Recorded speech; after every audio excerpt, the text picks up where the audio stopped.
Some people going as far as saying these politicians and athletes are setting a bad example for the rest of us. Others saying, listen, no one has all the answers right now. Patriots fans defending the Monday Night Football game versus the Chiefs despite each team having a player test positive for COVID-19.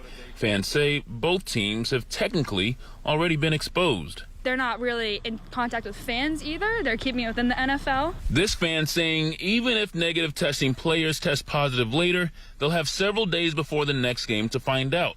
But other fans fear this game could be a super spreader event that could alter the entire season.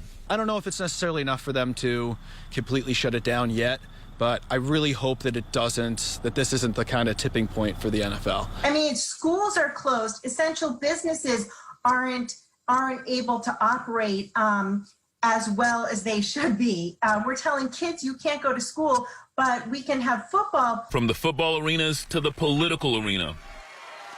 Epidemiologist Hannah Gardner says when our society's VIPs carry on business as usual when someone contracts COVID-19, that sends a different message from when public health officials tell the rest of us to quarantine. When our role models in our society are not projecting that in their words and in their actions, it's hard for public health professionals to effectively relay that message to the public. So you would say these politicians and athletes are basically setting a bad example for the rest of us? Absolutely. We're sending a big message about our values. Both politicians and sports leagues are having to make tough decisions daily. It's important for politicians to be out there and spreading their message. But they can't forget the rest of the country is watching and in many cases following their lead. They're not handling it well at all with like the social distancing and maybe quarantining everyone who's been around him.